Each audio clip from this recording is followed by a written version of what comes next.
I just need to adjust a couple things and I'm good to go. What's that? I just need to adjust a couple things. Just give me. I'm gonna try to do it within this time frame we have here. Okay, sounds good. We have this. I was like, yeah, here we go. We're gonna go. It's going. I'm just gonna. I gotta mute and I gotta fix some crap. So I understand. Shane's causing me some trouble actually. We want the show to be good. Not you, Shane. You know the Shane. No, I know what you're talking about. In hindsight, I probably shouldn't have named it Shane. Whenever I'm Whenever I'm talking about it, I have to like make sure people know that I'm not talking about you. That's why for a while I was like calling it Shine. I was like, I was telling my wife, I'm like, Shane's giving me a hard time, dude. It's like, and he's like, she's like, what? I'm like, yeah, it's this stupid thing is making massive files. She goes, well, just why don't you teach him how to do it right? I'm like, I'm trying to. And she's like, I'm so confused. I'm like, Shane, and I'm like, oh, okay, no, I see. Not my brother Shane. She goes, oh, okay. I like how my wife defends you even when she doesn't know. I'm talking about being too hard on your brother. You know what I mean? Yeah, she was like, why don't you just teach him how to do it? Why are you being such a dick? Way to go, Chris. Yeah. Shane 3 is what I've been calling. I don't know why. Because the 3 is the E, right? Yeah, the 3 is the E. Shan 3. I renamed our music channel to Brain with an E with a 3. Brain. Remember the Brain show? Dude? Yeah, the Brain show. So now we have Shane and Brain. If we were still doing the Brain show, we would have been kicked off YouTube like 3 years ago. Yeah, no, we would have been gone within months. Our views are far too controversial. Yeah, you know, common sense and all being controversial. Okay, I'm just trying to shut him down real quick. Give me five seconds.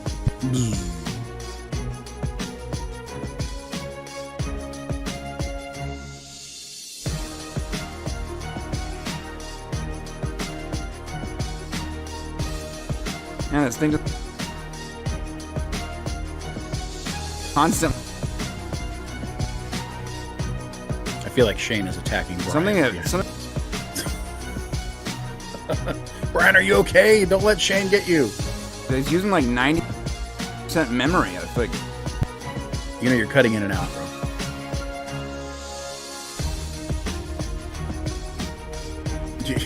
It does look like Shane 3 is shutting Brian down. It's a fight to the death. What are you doing, Dave? Fucking thing is like 50C right.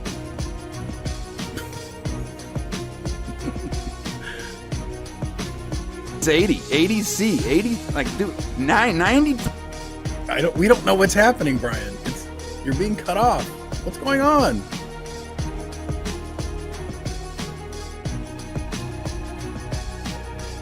I hope he's okay. I don't want to do the show without you.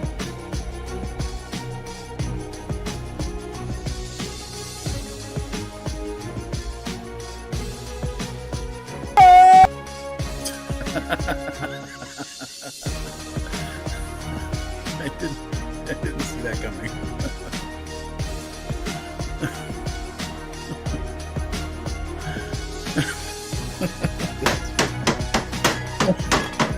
What the hell's going on? That's how you start a show.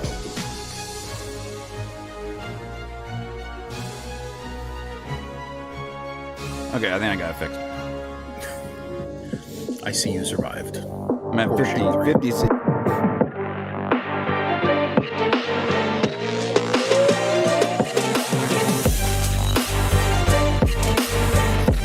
I'm 128 gigs of memory, and somehow I'm using 50% of it on a live stream? It makes no sense even. Like, no. The AI is trying to take over.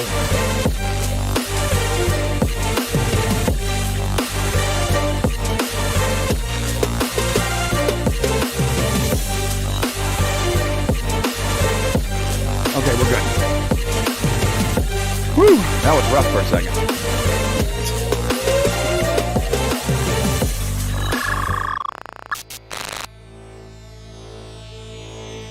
Who the hell is that? What the fuck? This is this is We don't happening. sleep to dream, we sleep to build stamina, energy to do our thing. Get your camera. This show is about to begin, so sit down and buckle it in. Let's go! Woo! Oh my God. That's good, bro. Wow, it sounded like you were in a fight for your life over there.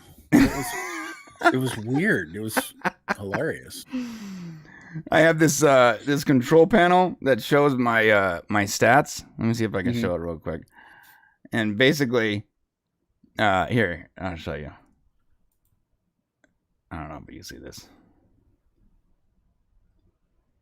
So this is my stats, right?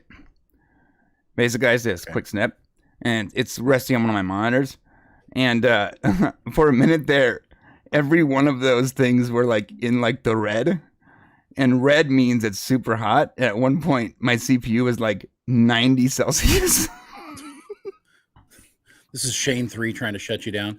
So what was that image that we just saw before the intro? Who were those? Looked like it was like supposed to be us, but definitely was not us. No, yeah, it's actually pretty funny.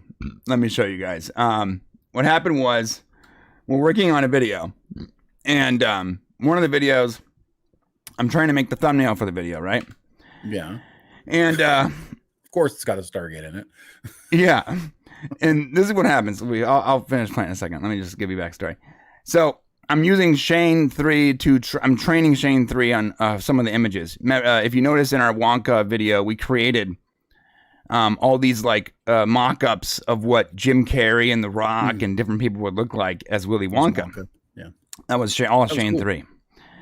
And I had to train their faces, you know, so I had to find like 150 images of Jim Carrey's face and crop it in and give it a folder and show it how to make Jim Carrey, right? Mm-hmm. And then using the Willy Wonka models I had already trained with Gene, I basically it was able to pop out those images, and I tweaked it in Photoshop to make it look right. And the funniest thing is. For this one, and I don't want to blow the what we're working on, but we're working on a big video that's going to come out next week, and I have to train it on this specific character, and this character doesn't look like a regular person, so I had to give it the tag of art, like this is a drawing, and then I was going to have it take that drawing and then make a photorealistic version of that drawing, even though it's not a drawing because the person doesn't look like a regular person. Anyways. So I give it the folder, and I'm like, the folder is like Popcast, graphics, this folder name. And I'm trying to keep the folder name, secret. Okay. I accidentally left off the Popcast, graphics, this folder name. I actually left off this folder name. So it just went to the root directory of this graphics where all of our logos and thumbnails are just reside. Okay. And it resides in like thousands and thousands of different variations of our logos and thumbnails. All on super high quality. So, and it was training for like a day. And I'm like, why is it taking so long? But I didn't worry about it because I'm working. I have other things I got to do. And then it pops out, it completes, and the file is like 10 gigs. Okay. And it's this file. And it's actually much bigger than this. It goes out and it shows like space and shit. What? Okay. And I'm like, what is this giant file? And I finally zoomed all the way into the file. And it took our logo and it made what it thinks is photo versions of Oh my God. Look at this. It even has you shirtless. Look at this. We're always joking about you taking your shirt off. How does it know that? And here you are shirtless. I got to tell you, what you're telling me is these are not real human beings. They don't exist. Totally fully AI generated. Okay. It freaks me out to see like real looking human beings that don't actually exist. And I got to tell you, Shane 3, you did not get this right. We do not look like these guys. What's funny is it actually got it's funny is like it got certain things right. Like, yeah, you're blonde, you have a goatee. Yeah.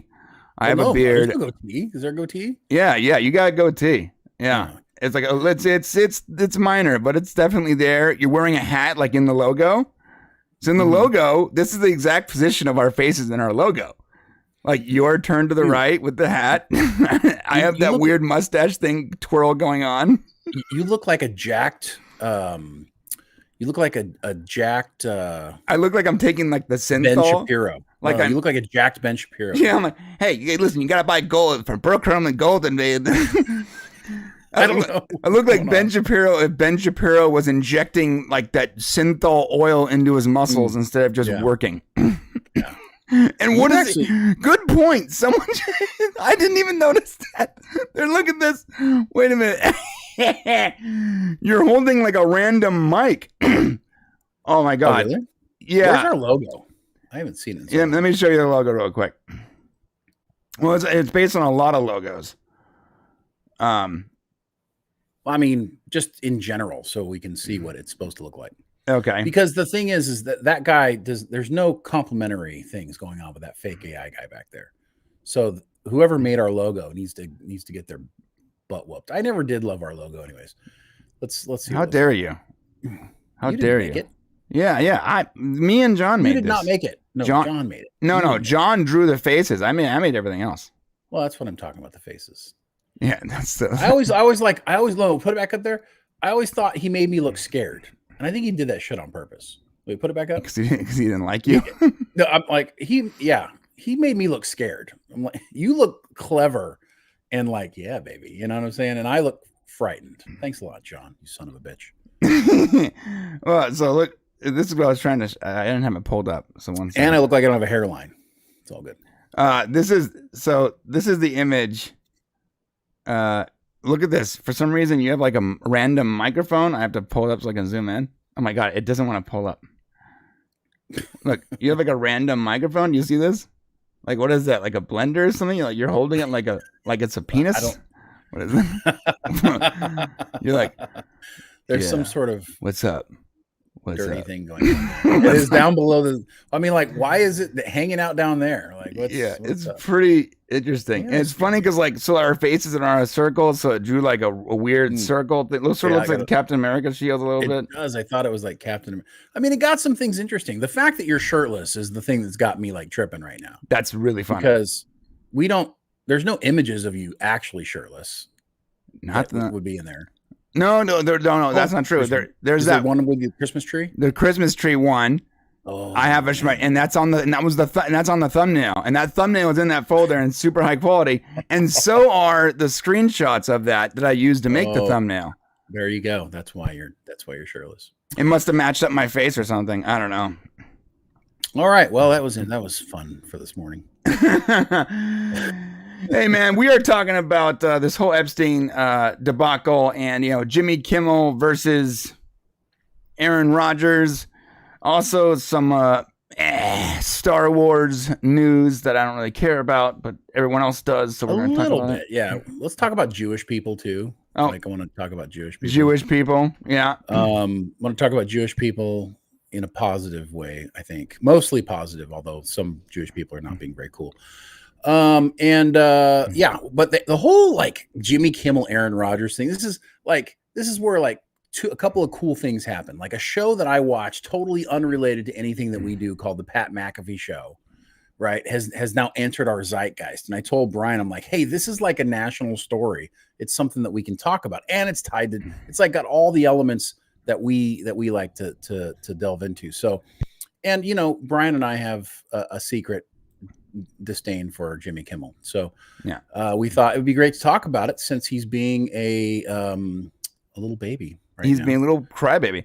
By the way, yes, Archmage. That's a good point. I also have the all the screenshots of me in the shower for that ad. Yeah. That's why, and there's a lot of those actually, because I think naked quite a bit. I took a bunch of screenshots in order to make that video, so there's like a whole folder in there of just me naked.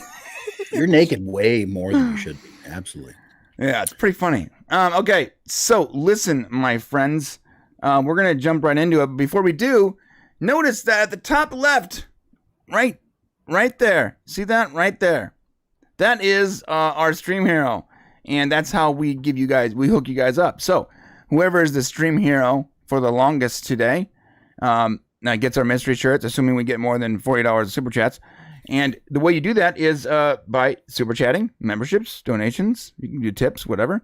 it all goes to that. And when you do it, it knocks people off the list. And a new thing I'm doing today, I'm copying Kadish, and I'm going to say, whoa, we have a membership goal of 1 member today. I remember. What a low bar. All right. That's cool. We usually don't get members, so. I'll take it. It doesn't matter. All right, let's jump into this thing. So you want to give the backstory on this? Yeah. So very interesting. So Jimmy Kimmel, of course, does the late night show. He's been doing it for years. And Aaron Rodgers, who used to be the quarterback of the Green Bay Packers, now the quarterback of the New York Jets, but got injured and didn't get to play the whole season. But the thing is that Aaron Rodgers is on this show called the Pat McAfee Show, which is pretty much the #1 popular sports show on YouTube. It's now attached to ESPN. There's a whole bunch of weird stuff going on about ESPN too. We won't get into that today. Essentially, Aaron Rodgers comes on every Tuesday, and it's like Aaron Rodgers Tuesday. And of course, Aaron Rodgers, he's a Super Bowl winner.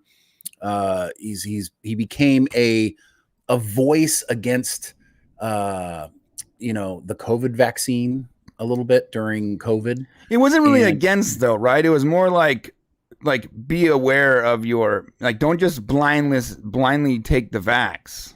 Well, he was against not being informed, and he was also against being forced to take it, and he just wanted to be very informed. He was also, against why is that a hot take? Being able to use alternative medicines. What's that? Why is that a hot take though? Why is it a hot take to be like, no one should be forced to take a medication, and you should be informed about your medical decisions? I mean, you lived through this crazy time frame as well. But yes, that is exactly what happened. You weren't supposed to question it. You were just supposed to do as you were told, and you were supposed to not do it for yourself, do it for others. I love how it's like everyone was being hyper weird about it, but I'm using nice words. Weird about this, and then it comes out that the vaccines don't actually work very well, and even if I think they worked. They worked, but it didn't give any herd immunity or whatever they were talking about. Like, you need to take it so everyone else. So I don't really know. But. Like, the thing about it is, I think there's going to be a lot of people as time goes that, they're never going to be called out for it, but their words and their misinformation to people, to the public, was downright scary and fascist, used for lack of a better word. And at some point in the future, I don't think history is going to look at them well with this whole with the whole coof and vaccine thing, the way it came down. Yeah, I don't know how. It's really hard because the numbers are weird. Like, people who died with COVID may have died from something else, and the percentage of people who died not necessarily from COVID, but just while having COVID, is like a huge number, like 30 to maybe even as many as half of the people who died while having COVID. So it's going to be really hard to tell what those numbers are. Yeah. But that's why you don't tell hospitals, hey, we're going to give you this much money for every COVID death, because then hospital admins are like, oh, hey, that guy got in a car wreck, but he also tested positive for COVID. Yeah, no, totally. So basically, Aaron Rodgers, back in the time, he was fudging. Back in the day, back in that time, the NFL was requiring everybody to be vaccinated, right? If you weren't vaccinated, you were treated differently. You had to wear a mask. You didn't get to travel with a team. There was a whole bunch of things happening at that time. And Aaron Rodgers, who didn't want to get vaccinated, and honestly, as it turns out, if you were young and you were healthy and you didn't have any comorbidities, then you didn't need to be vaccinated, frankly speaking. Right. That's as we've learned. But, people who did have, comorbidities, like myself, I was vaccinated because I'm overweight. I wasn't. And I'm, 50. So, so I was. You weren't. You're younger, more fit. But Aaron Rodgers didn't do it. But he said, not at all fit. You at that time, I believe you were more fit. At that time, I was more fit. Yeah, I was skinnier. You were skinnier. But so basically Aaron Rodgers kind of fudged it up, and kind of misdirected, as he does. And so Jimmy Kimmel basically, we're going to talk about the Hollywoodification of Jimmy Kimmel.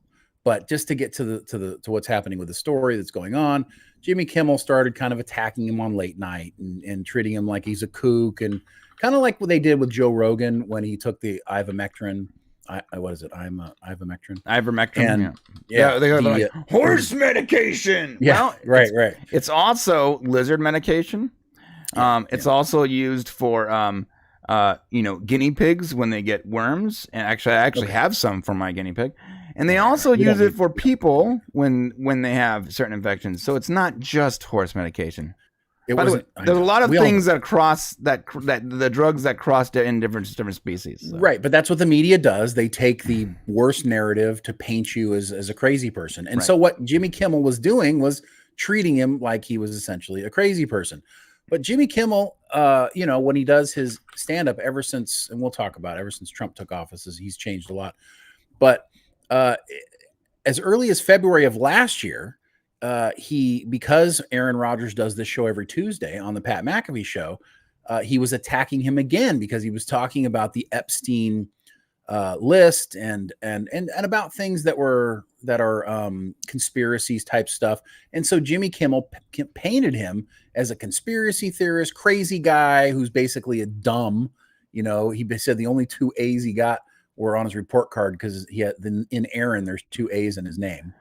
Right. And he basically, called him out going to a community college and just took a big shit. Fire your writers, right? Jimmy. It's not that funny. So Aaron Rodgers didn't say anything.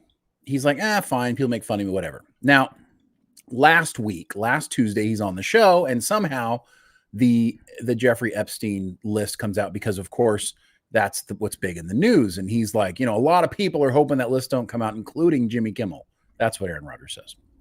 Right. Now, what people don't know. That's arguably a funnier joke. So it sounds like he's accusing Jimmy Kimmel of being on the list. Right. That's what it sounds like. If you weren't paying attention to everything else that he had said. And what he had said was Jimmy Kimmel. Well, if you listen to what Jimmy Kimmel said, Jimmy Kimmel was basically saying that Aaron Rodgers is a conspiracy theorist and he's basically full of shit. So people don't know Aaron Rodgers, and if you watch him long enough, you kind of figure out his mentality. What he was saying is he doesn't want this list to come out because then it'll prove that he was wrong about the conspiracy theory things that Jimmy Kimmel was saying. He wasn't, and he should have chosen his words better because it does come across that way. But what he meant when he said it was, basically, if this list comes out, then it's going to prove Jimmy Kimmel wrong. Not that Jimmy Kimmel is on the list, right? But Aaron Rodgers is very intellectual and his word usage is not always great. So anybody who saw this thought that he assumed that he did that. Rightly so, I think, if you didn't know. But if you'd gone back and looked at everything and heard everything that had happened, then you would know the truth, which was not. So Aaron Rodgers comes on. So Jimmy Kimmel comes on Monday night on his show and essentially just attacks Aaron Rodgers again, basically, saying, it's not, you shouldn't, calling me a pedophile. I'm not a pedophile. I never knew Jeffrey Epstein, blah, blah, blah, crybaby it's stuff. It's a 7-minute diatribe about him. Yeah. Yeah. And in that, he continues to attack Aaron Rodgers over and over again, personally, in just this very not taking the high road kind of way, just being a dick, kind of like he's been for a while, about everything. Yeah. And I used to love Jimmy Kimmel. Let me be straight. I love Jimmy Kimmel. There was a time when I absolutely loved this guy. But we'll talk more about that in a second. So anyways, Monday he attacks him and says, look, he should apologize. I don't think he will, but he should apologize. So Aaron Rodgers comes out Tuesday. He talks about what he said. He goes, look, I do not think he's a pedophile. I never said that I thought he was on the list. This were my words. He didn't apologize, basically. Right. And so a lot of people are attacking Aaron Rodgers for not apologizing for this and basically doing this. And then Jimmy Kimmel again last night once again attacked him by saying, about coronavirus, make sure you talk to your doctor and, of course, your favorite quarterback. So he tore into him again last night. So yeah. I don't know. Or you could talk to your radio show host, or let's talk to the late night guy. Yeah, come on, bro. Like you want to be the expert on this? You think you're more of an expert than an in their peak football player? And I'm not saying football players are doctors, but I do think that maybe someone who actually cares about their health knows a little bit about someone who's just a giant shill for their for the guy who's been his show has literally been sponsored by Pfizer. So you need to get off your high horse, dude. Well, and I think the whole point is like he's trying to say, look, Aaron Rodgers isn't an expert. The problem is that during COVID, all the experts were being shut down. Right. No, even got people who were experts. If they didn't have the point of view that the government wanted you to have, or that the liberal media wanted you to have, then you weren't allowed to say it. And so Aaron Rodgers is one of those guys who's like, I don't give a fuck. I'm going to say whatever I want to say. And so that's, of course, gone against him because of this whole thing. So that's the story about the Jimmy Kimmel and the back and forth. But the real question is, who is this guy? Who is this guy, Jimmy Kimmel? Right? Oh, I'll tell you who he is. He's the poster child for what Hollywood does to people who gets their mitts on them. Right. And we know, because we live very close to Hollywood, we deal with a lot of Hollywood people who are one way privately and another way publicly. Oh, so many. Okay. So many. So many people that you think are like hyper woke. They're just playing the game because they have to. They're pretending. Now, we know them. But there are some who pretend, and then there are some who drink the fucking Kool-Aid. Right. And that's what Jimmy Kimmel has done. He has drank the Kool-Aid. You remember this version of Jimmy Kimmel? Remember Jimmy Kimmel in blackface? This is Jimmy Kimmel playing Karl Malone. You know what's crazy is I really wanted to show you guys what Jimmy Kimmel said, but we would be instantly copyright written. You can't. Right claim. Instantaneously. Yeah, they have I'm to lock surprised down. This wouldn't be immediately get us. Oh, it's such low quality. I don't think the system can even tell what it is. It requires a human being. It's like this is like a CAPTCHA version of a video. So there was a time when perhaps it was insensitive, but a lot of people did it. A lot of people did what Jimmy Kimmel's doing right here. He pretended to be Karl Malone. He pretended to be Oprah Winfrey. He also pretended to be a bunch of white people. Yeah. Oprah Winfrey. He's just a fat black woman. Okay, look, I mean, just making fun of people, right? But this is funny. But he was an apolitical persona. He was an everyman, apolitical persona, comedian.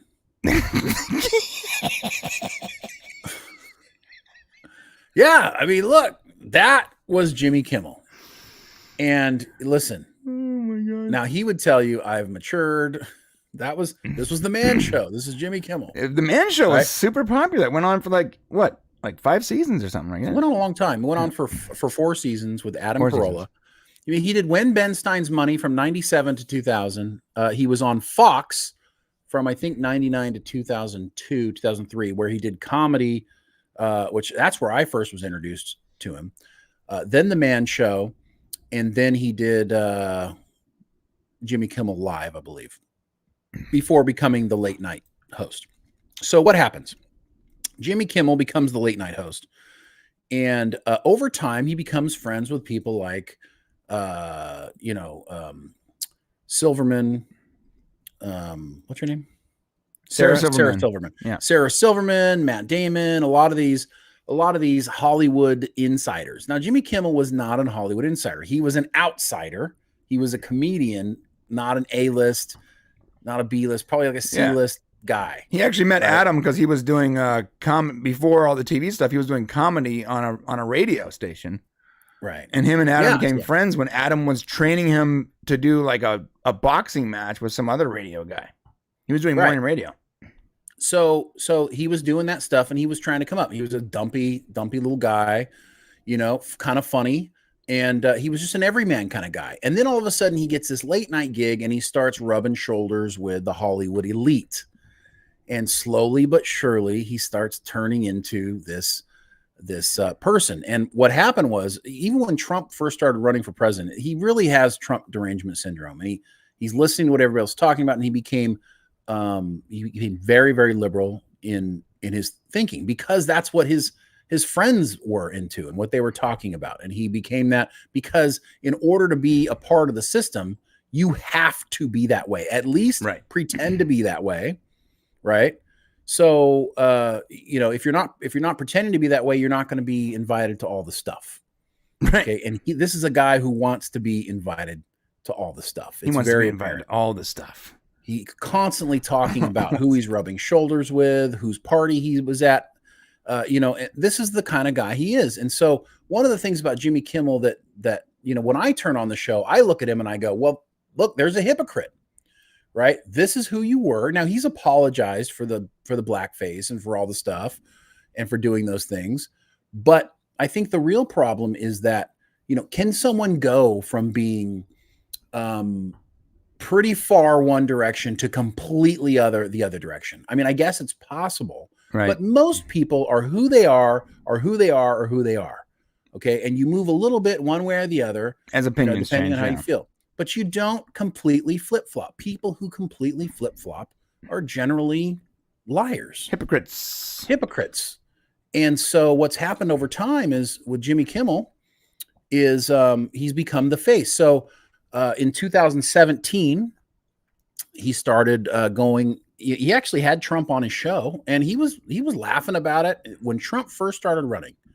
Kimmel had him on the show, and we seemed amused by the whole thing. No, taking a hard turn, nothing crazy going on, but a major shift seemed to happen, coincided with a time when his son Billy was born in 2017 with a congenital heart defect. Now Brian knows about this.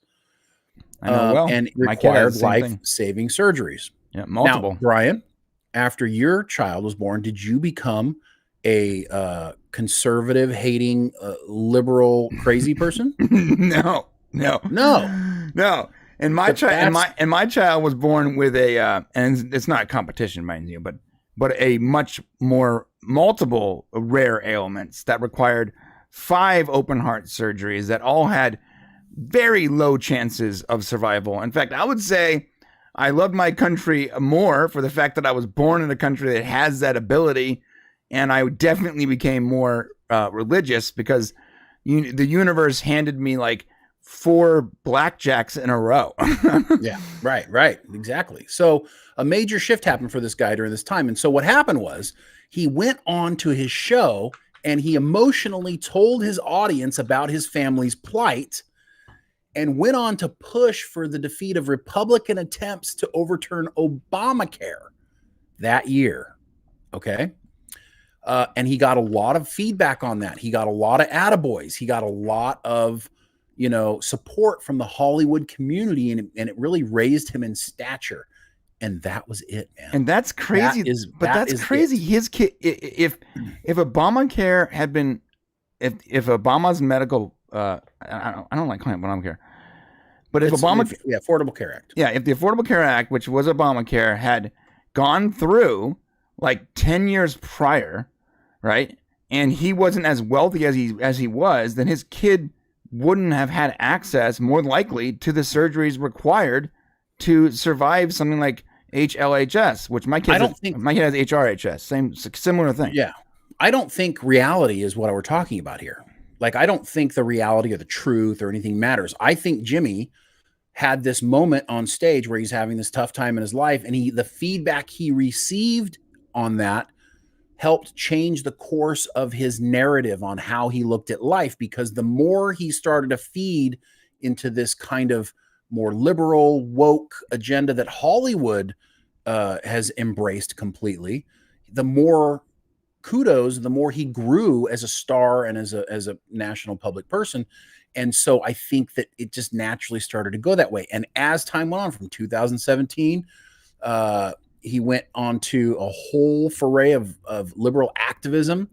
And he started talking about gun violence and lobbying again. I mean, this is all on his show. And you remember the late night show. I mean, you have some late night political shows, which Bill Maher was one of them. Right. But that's not what late night was. That was, and Bill Maher was on cable, which had a little less access.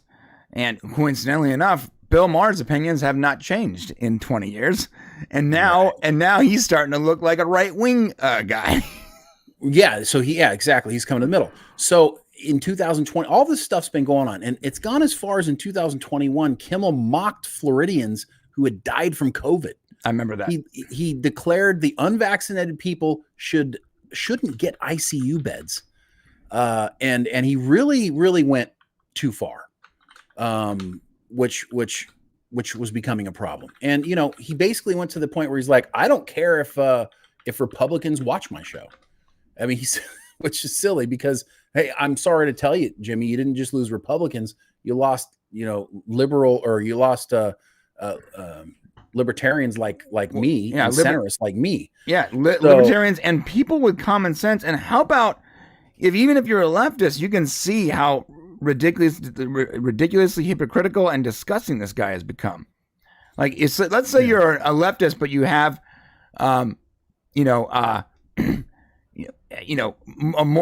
what's the word? You're reasonable, right? You're reasonable, you're logical, and you can see this guy mocking people that are dying from a disease in Florida, which is, it's almost because they're in Florida, right? It's almost like he's mad that Florida, because like Florida had lower COOF rate and they didn't follow certain guidelines. Well, yeah. They weren't doing what his side wanted them to do. They weren't doing what they So he was mocking them because they weren't whatever his name is, DeSantis wasn't going with the federal mandates. And it's just so gross to mock regular normal people who don't have millions of dollars in the bank, access to private doctors and ways to combat a disease that are dying because you don't like the decisions that didn't line up with your politics. That's crazy. Your politics, right? And that's the gross part about it. I mean, this is a guy who used to, and being apolitical is fine. Attacking everybody, making fun of everybody, I think is fine. It's kind of the way things should be. I'm granted he doesn't want to be the guy remembered for dry humping some girl when she's not looking. I get that. Like, that's not who you want to be remembered. Are you talking about this video right here? Yeah, this is not how you want to be remembered, guys. Jimmy doesn't want to be remembered as this guy. Okay, and I get it. We should stop playing this. He doesn't want to be remembered as the guy sexually assaulting the woman on national television.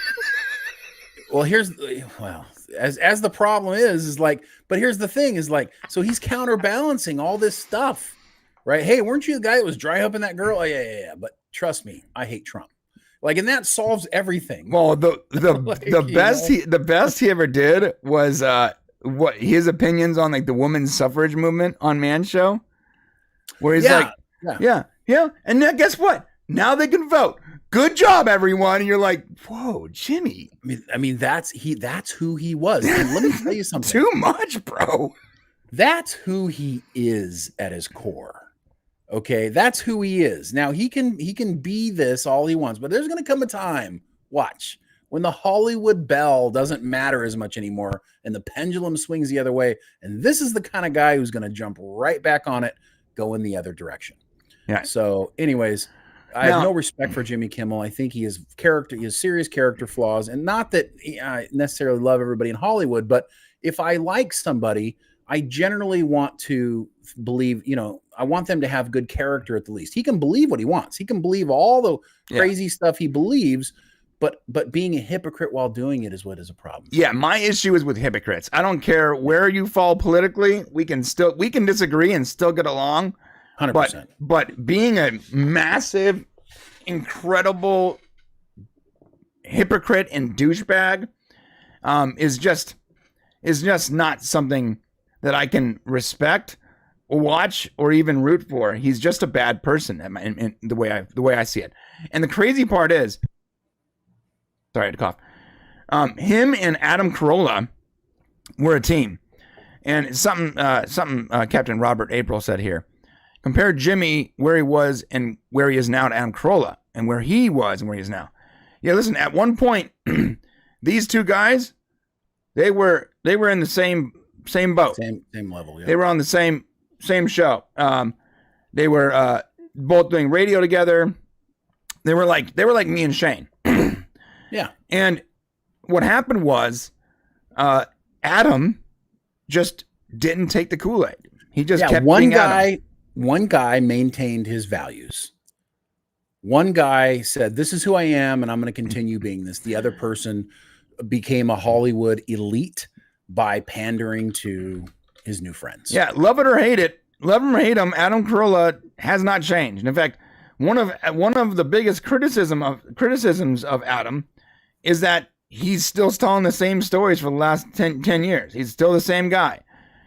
That's a criticism. He's still the same guy. Well, for me, I'm like, I was a fan of Adam then.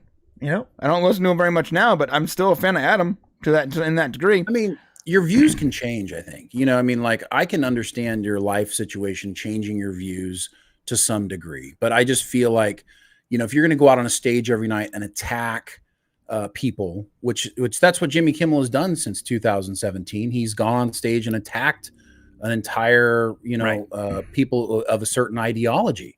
And when and it looks like he can dish it out, but he can't take it. He said some pretty harsh things about Aaron Rodgers that Aaron Rodgers never said about Jimmy Kimmel. And then even if Aaron Rodgers made a joke about him being on the list, on the Epstein list, let me tell you something. Go back and look at every shitty thing that Jimmy Kimmel has said about Aaron Rodgers. And let me ask you a question. Do you think that asshole doesn't deserve it a little bit? You know what I'm saying? Like, as bad as it is, and not that anybody's going to go, well, Aaron Rodgers knows who's on the list. I mean, maybe there's a few people believe that. But I mean, every regular person don't think that he knows that Jimmy Kimmel's on the list. Well, and that's a good point, because he's on a pod. Even though the podcast is very famous, guess what? I've never heard of it.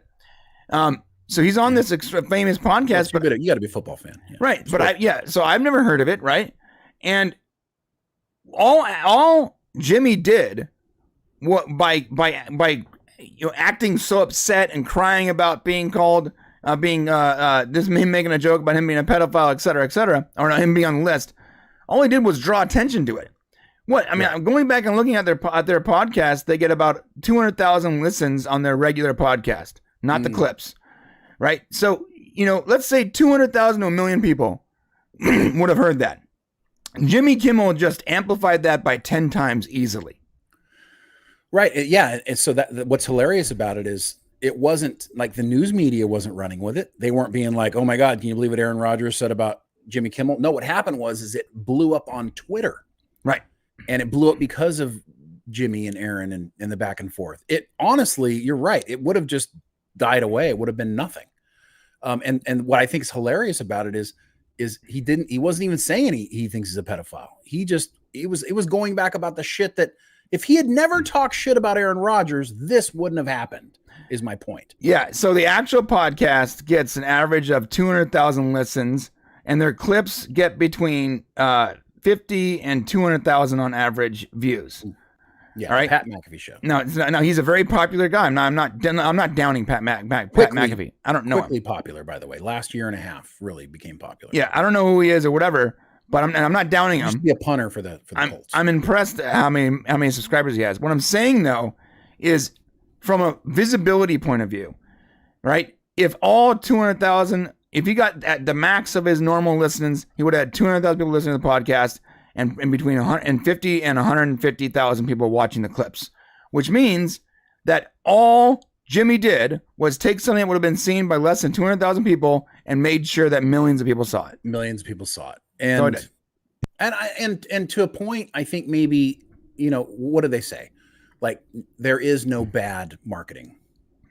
You know what I'm saying? I mean, there is, but feeling sorry for yourself and basically crying and getting to the point where the things he said forced ESPN to apologize for Aaron Rodgers, whom Aaron Rodgers then took to task and said, hey, ESPN guy, don't speak for me. Right. On the show, he attacked basically ESPN for saying, that's not what I meant. I didn't make a mistake. You know what I'm saying? So essentially, you got to go back and look at it for yourself. But the bottom line is Aaron Rodgers said something that sounded one way, but honestly wasn't what his intention was. And I really wanted to do this, and I didn't have time. I wanted to scrub through the Man Show and his radio, because I listened to Jimmy in the morning when I was driving to work 20 years ago, and Adam. I watched the Man Show, and I know for a fucking fact that he's made jokes about people being pedophiles. For a fact. Oh, yeah. I believe it. And how many Michael Jackson jokes does he have? Oh yeah, how many? Oh, so many. So I didn't have time to do that, but I know for a fact that he's told those jokes, which makes it even more scummy and hypocritical. Well, yeah, because he went on to say, like, we research these things, and the things that I joke about, they're factual based. Well, no, they're opinion based on your ass because you don't like those other people. They're not fact based. Not fact based. Nothing's fact based. It's your opinion. You can go back and rebut like half of what he said last year. It's and someone wrote this, and this was a comment on one of the videos, and it's just I can tie this up and let you finish with this. But this is an amazing comment. What I did, speaking as Jimmy, what I did was funny and made me rich and famous, but you can't do that anymore because I find it offensive. Wait, that's a quote from where? It's a quote on one of the comments on one of the videos, on one of the videos of Jimmy. Oh, somebody said that about him. Right. Yeah, no, that's 100% true. I mean, that's. Yeah, because that's like, hey, I did this for 20 years, but no more. Yeah. But nobody can do it to me. And when they do, I'm going to make you pay. So he's powerful enough that he can get ESPN to apologize. And now, of course, once he talks about it, all the media starts running the freaking story, right? As soon as he comes out on late night and he decides he's going to address it. Now, of course, and whose side is everybody on? Everybody's on Jimmy Kimmel's side, of course, because he's the liberal ass jack that's sending out the attack dogs on Aaron Rodgers, who, by the way, I'm not a Green Bay Packer fan. I'm not an Aaron Rodgers fan. I'm not a Jets fan. I'm a Dolphins fan. So honestly, I'm happy. I'd be happy if he doesn't win any more Super Bowls, frankly speaking. But, I've listened to the guy and he seems like a reasonable human being, even if he is a little full of himself, maybe a little narcissistic. He is definitely just trying to get to the bottom of information, which we all should do, and just kind of be reasonable about stuff. So that's pretty much all we had to say about Jimmy Kimmel and we'll see what happens. Maybe Jimmy's stupid enough to bring out another monologue. 100% he is. Yeah. It's funny because I listened to Adam this morning for the first time in like a year just to see what he was going to say about Jimmy. And to Adam's credit, man, like he considers Jimmy Kimmel his friend, and he was defending him. People get caught up in ideas and they get upset. Don't take everyone's comments when they're mad. Seriously, give him a while to cool off. You've been in the locker room. Give your boy a bro time to cool off before he gives you his real opinion. His opinion right now is his mad opinion. I'm like, Adam, when was the last time Jimmy ever defended a single goddamn thing for you? Jimmy basically severed that relationship. Right. So, but here's Adam still being the nice friend. It's crazy, like, to his credit. But this is probably also why Adam, is now, to be fair, he has one of the most popular podcasts on the planet, or maybe not anymore, but it was at one point. Not anymore, but it was, yeah. Right. Awesome. All right. Well, that was fun. Let me just leave this story with this real quick, just in case you missed it. Did you guys miss this? There's enough footage out there. I wish I knew what was. I remember the skit to some degrry, but I can't play the audio because was this girl like upset afterwards? Like, if I was her, I'd be upset. You know what? Let's just see. I don't know what the story is behind that. I remember it happening, but I don't recall this specifically. That's obviously a man show skit. Yeah, I don't know. She was in on it. I don't know. I don't think she was in on it. Yeah, she wasn't in on it. It was something to do with, I don't remember exactly. Yeah. I love how the first comment on this is Aaron Rodgers, LOL. There's the comments on these videos like that are getting attention now because of this thing. Oh, right now. It's really funny. Oh, it's like, Jimmy. Okay. Enough about that. Let's move on a little bit. Let's talk about this stupid Star Wars thing you want to talk about. I mean, Star Wars. I mean, I think it's worth mentioning on the show, since we do cover this kind of thing. It looks like The Mandalorian will be getting a theatrical release, and according to the release that was put out by Disney, it's going to be directed by Jon Favreau, and I believe Dave Filoni's involved. You got it there in front of you? Yeah.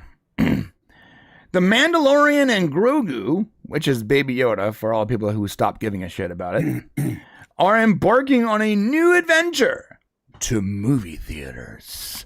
Directed by Jon Favreau and produced by Favreau, Kathleen Kennedy, and Dave Filoni, The Mandalorian and Grogu that's the name of the movie, by the way.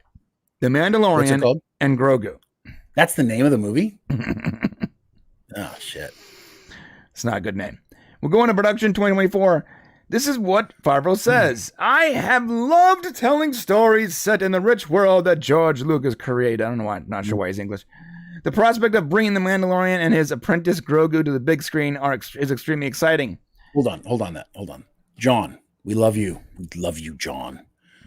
But season 3, you mailed that shit in, bro. Yeah, he did. Mailed that shit in on season 3. That was so we put out a tweet yesterday that asked the question: are we getting a movie that's Mandalorian season 1, or are we getting a story that's Mandalorian, or a movie that's Mandalorian season 3? And it's important because if you look at the Rotten Tomato scores, people didn't like season 3.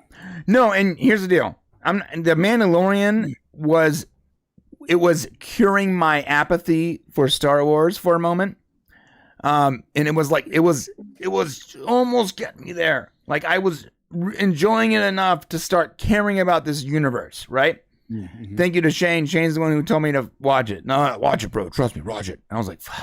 It was good. I enjoyed it. And I watched it, and I was getting into it, right?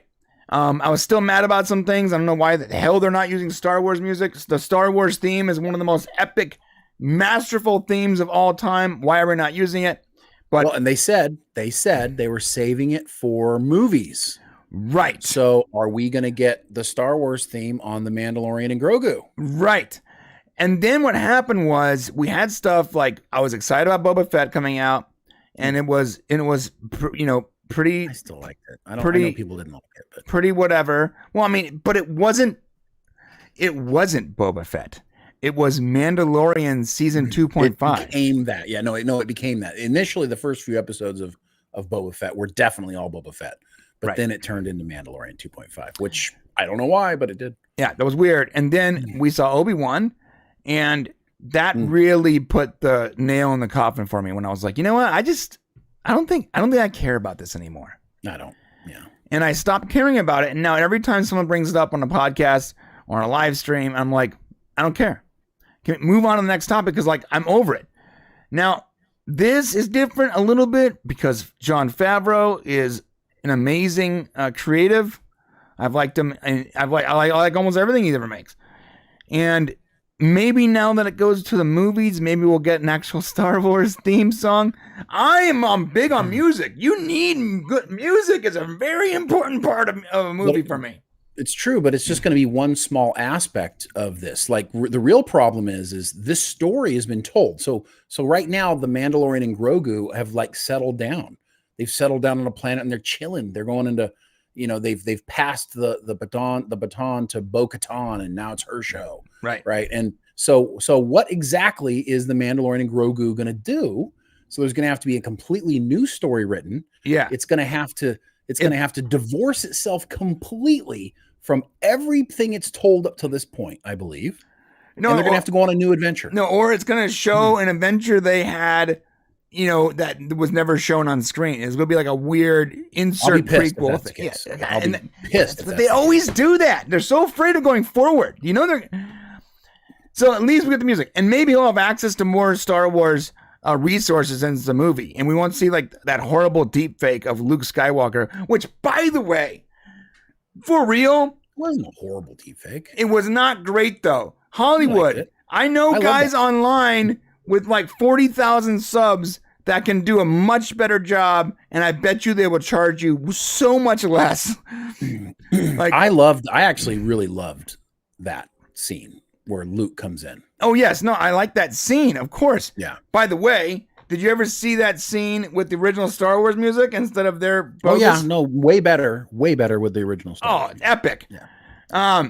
So I'm like, it's not going to cure my apathy, but if he gets to do whatever he wants to do with the resources you would get from a movie and all the things that come with a theatrical release, perhaps it'll be a fun movie. But if it's a retelling of the series, I'm not interested. If it's a story that takes place within that time frame, I'm not interested. If Grogu is not doing something of value now that it's been some time, I'm not interested. Well, Jon Favreau needs to be allowed to do what he wants to do, number one. None of this agenda-driven bullshit that season 3 was with the fat chick and the Jack Black and all the weird shit that happened. Call her the fat chick. I mean, she's a fat chick. Am I wrong? Yeah, I'm a fat guy. She's a fat chick. That's it. She's a fat girl. She's a big bootied girl. Big, fat, giant. Big, juicy, big chocolate fat booty. I don't care. She's big, fat person. Okay. And listen, whether that's good or a bad thing, who cares? Like, there are big, fat people in this world. Okay? There are. They exist. Stop pretending that they're the big, fat people can't be recognized. Now, do you want to put them in movies where they're terrible in them? No. But so for everyone here that don't know what Shane is talking about because they've divorced himself from Star Wars, this is who Shane's talking about. Hard to miss her. Lizzo. Lizzo, that was her name. Yeah, I mean, listen, I don't follow like the music. I know you didn't know her name, so I was like, I'm gonna let you keep describing her. Listen, I know I made a promise I was not going to describe people by their race this year, but I still may describe people by their size. Yeah, too late. We're already here. Sorry. Yeah, here's the actual scene of Lizzo, Grogu, or whatever, and Jack Black. Terrible episode. The episode is horrific. So, anyways, I don't know if John's responsible for that crap, but because John's directed some great stuff. He's, of course, the director of Iron Man and Zathura, and he's got a lot of really great stuff out there that he's done. He's been a part of the Spider-Man stuff. He's really great. Jon Favreau is great. So if he's allowed to go do what he wants to do, great. What do we need to see? Grogu needs to grow the fuck up. Talk to John. Okay? Don't talk to me. Talk to John. John, Grogu needs to grow up. We don't need any more baby Yodas. Okay. And we need Grogu to become more Yoda-like. Now, granted, he's not old, but he can be a badass Jedi. Can you imagine the Mandalorian and a badass Jedi taking down people? Come on, dude. Yeah, that would be cool. No, it could totally be badass. But unfortunately, they're going to pander because it is the Panderverse over at Disney, and they're going to pander, and they're never going to grow that damn little Yoda up. They're never going to do it. They can't grow up Grogu because then they sacrifice toy sales. You know that. I know. You know that. And girls going to watch the damn thing. So that's the problem. So we're going to get Baby Yoda. He's going to do very little except look cute. And the Mandalorian's going to do a bunch of stuff. I do not have high hopes for this, unfortunately. Yeah, neither do I, man. I don't either. I think Star Wars needs to take a break, bro. I mean, yes, they need to fire Kathleen. Kathleen Kennedy needs to go. Like, Disney needs to realize that she is not cutting it. Like, at the very minimum, she is not making them money. Well, she's creating the culture. So that's the problem with Kathleen. Disney already has a culture, but on her team, her Lucasfilm team, she's created a bar, a culture, the way we're going to look at things. And you get this from the lady who's recently talking out about, women are finally good. Women are finally gonna make Star Wars. It's like, shape the Star Wars universe. Right. Your boss is a woman. Yeah, right. So, I mean, I'm not saying that you can't have a woman in charge. You just need to have somebody who's like, look, like how do we bring Star Wars fans back in and have them get excited about Star Wars again? Right. That's what they need to be focused on. And they can do it with The Mandalorian. I mean, frankly, the character is a good character when it's about The Mandalorian. Yeah. So let's see what happens. Yeah. I don't know. I don't know what's going to happen. Yeah. So I do want to give a shout out here in between the two to No Money G, who helped us meet our goal. We only had a goal of 1 gifted Popcast Unleashed membership, but No Money G gave 5. Thank you so much, No Money G, and welcome to our new members. What a boss! If you stick around here in a few minutes, we're going to be going to our members only live stream where we'll be talking about more things. I'm not sure how we can get more real than we've gotten on this show, but somehow we do on the member side. But we are going to be going there. But first, we want to talk about Jews. Before we go there, I just want to talk about Jews. Yeah, before we go to the members section, let's talk about Jews. And listen, I mean this. Here's the thing. Like, I love Jews. Like, there are so many Jewish people that I absolutely love. Jews. I thought you were talking about juice. I was like, yeah, I like apple juice, orange juice. Too much sugar. I'm just joking. Obviously, it's a bad joke. No. It's a dad joke, but it's still a joke. It is a dad joke. Yeah. Hey, that would have killed on Jimmy Kimmel Live, okay? Because everyone laughs at his jokes. They're like like every group of people in the world. That's so weird. Like every group of people in the world, Jewish people, Muslim people, Irish people, whatever you want to go. There's good and bad in every organization, in every group. All people. And the Jewish people specifically have been treated very poorly throughout history. Very poorly. Also, indigenous Native Americans. Also, African Americans came pulled from the United States as servitude. Also, Irish people in New York, when they came from on the cattle boats, they were treated like secondhand citizens, and they were spit on, and they weren't allowed to go into certain places. Also, Chinese people that were imported here to in the 1800s to build the railroads. Also, by the way, I can also this for like 20 more minutes.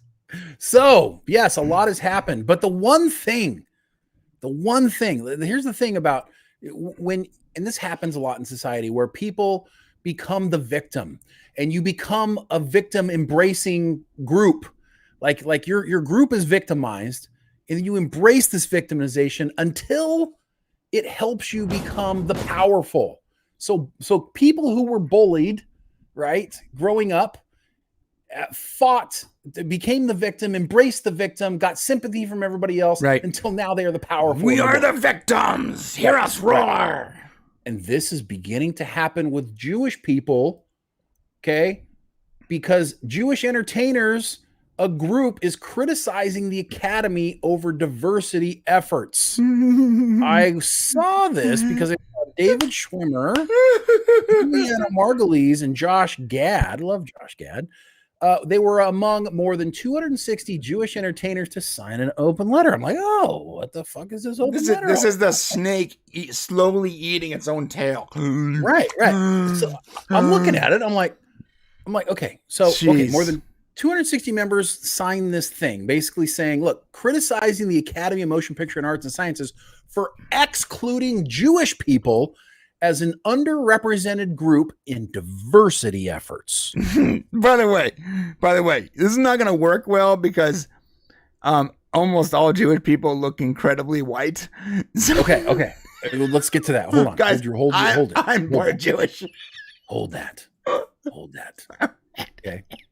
Hold that. Sorry, this is, by the way, this is not anti-Jewish, okay? Anti-Semitic. We love Jewish people. No, I'm a Jew. I can say whatever I want. I don't want to say anti-Semitic because that's like a word that gets on YouTube. I'm not anti-Jewish. I am Jewish. I can say whatever I want. I get it. Okay, so it begins. We write as actors, directors, producers, executives, agents, screenwriters, other industry professionals, and victims. No, I added that. While we applaud the Academy's efforts to increase diverse and authentic storytelling, an inclusion effort that excludes Jews is both steeped in and misunderstands anti-Semitism. It erases Jewish peoplehood and perpetuates myths of Jewish whiteness, power, and that racism against Jews is not a major issue, or that it's a thing of the past. The letter goes on to point out that Jewish people are an ethnic group rather than just a religion. Is that true? That is true. Are Jewish people an ethnic group rather than just a religion? We had this argument before. I went and looked it up.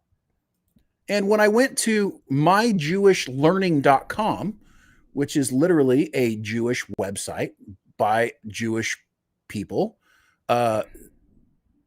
they've got all kinds of Jewish stuff here on this website. Did I send you a link to that? I think I did. No. Look at it. Look at it. There are literally 4 different colors of the people on this thing. And I want you to show the thing before I read it. Where's the link? Is it in the news? It's not in the news channel, no. It's a bunch of garbage. Hold on. Let's send it to me real quick. By the way, I think it's hilarious. But Shane thinks Jew is a religion.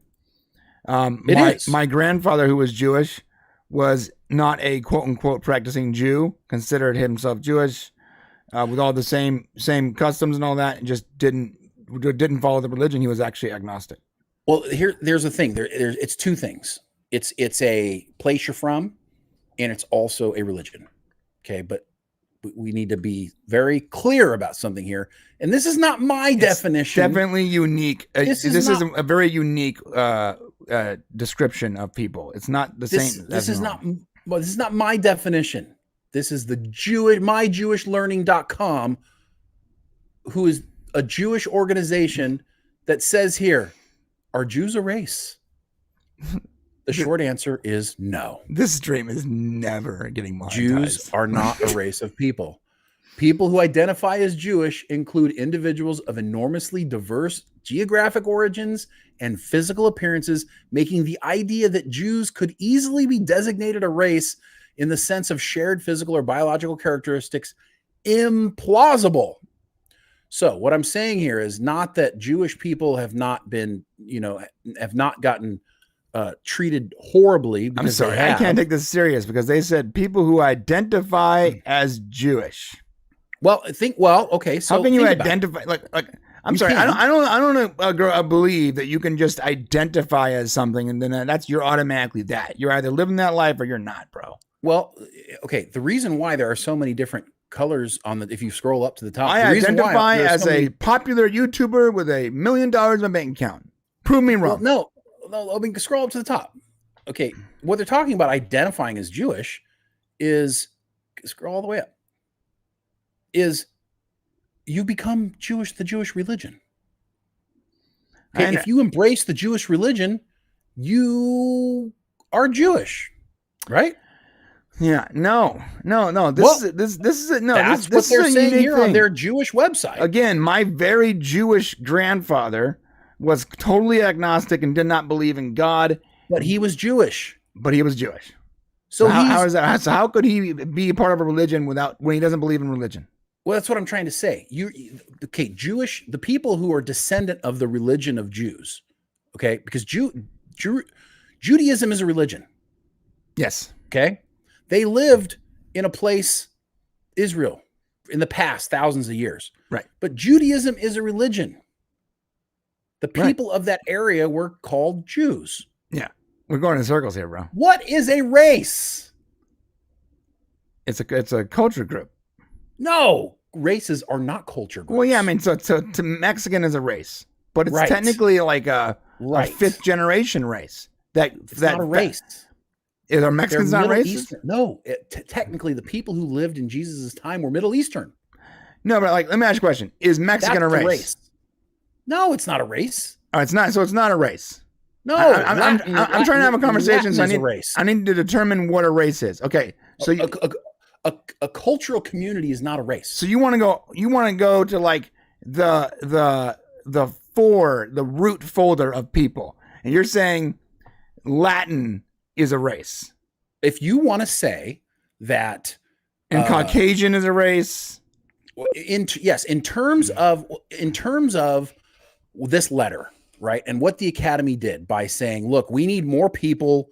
We need more, Black people. We need more Asian people. We need more, whatever. We need more diversity for the Jewish people who already dominate Hollywood in all aspects. So maybe they're not a race. Maybe they're we're not being left off as this diverse, as this community. So what's the difference between a race and a nationality?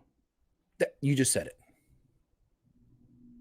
A nationality are people who belong to a nation, or a region, not a homogenous race of people. If you say Black people, that's a race of people. If you say Asian people, that is a race of people. But when you say Latin people, you're referring to South America, but they weren't a people until Spain came here and and hung out with some indigenous South Americans. Latin people are a very large group of half and halfers. Yes, they're half white and they're half Native American. They're half Spanish, which is basically white. Basically, yeah. They're half Native American. And yeah, they're half Spanish, half Native American for the most part. Well, right. Spanish is white. So yeah, so basically they're a group that there's so many of them, and it's such a large group that's been divided between white and Native American that yes, they have become something. But if you're from Israel, and I'm not saying that this is a bad thing in any way. What I'm saying is the people that sign this document are a bunch of entitled Hollywood elites, 100%. Yeah, who are you're already victims, and rightly so. You're rightly so victims. Okay, bad shit has happened to the Jewish community, and it continues to happen to this day, and it's a bunch of bullshit. But when you do things like this, you're making it worse. Okay, you're trying to go from being the victim to the power. And the problem with the Jewish... They also said that they were underrepresented. Bro, have you been in Hollywood? That's not true. Yeah, I don't know. I worked there for several years, and they're not underrepresented. In fact, they are the representation. and anyone that says that gays are underrepresented, they're not. It's literally like, it's like 60%. It's like 50% Jewish, right? And half of them are gay. And then 50% of a bunch of other stuff also gay. Almost everyone's gay. And you have this like little sliver of a few other nationalities. They are overrepresented in Hollywood. 100%. I worked there for 7 years. 100%. All my bosses were like, yalla. They're all Jewish. And I'm not mad at that. My best boss was Ofer Kahana, a great Jewish man in LA. But dude, the fact that they say they're underrepresented is a gross lie. Well, that's a good point. And here's the other thing. Now you got to remember what happened to the Jewish people. They were in Israel, right? And they got booted out, right? Most of them did. Not all. 80% of the Jewish people left. And what did they do? They went to Europe, and they went to Russia, and they went all over the world. And guess what they did? They intermarried, and they created all of these other historically Jewish people that were now like a mixed race of people. And now we have Jewish people who, for the most part, tend to look, a little bit more whitish than, say, Middle Eastern. Okay. Or there's the big group of them, because they all decided in the turn of the 20th century, that they wanted to go back to Israel. And all these are people who have ancestry there, but also have been mixed race throughout all this time. Right. They've mixed up. They're not just Middle Eastern anymore. Right. Okay. So what I'm trying to say is, tell me how this letter and the Jewish people are now a race, because you're all a bunch of races. Yeah, here's the kind of mixed up. Here's the problem with this diversity and inclusion bullshit. I'll tell you what. The Academy responded and said, has said that this includes actors who are Asian, Hispanic, Black, Indigenous, Native American, Middle Eastern, North African, Native Hawaiian, and other Pacific Islanders. This whole mess of attempting to identify or label someone is in itself racist. What we should do is not do any of this.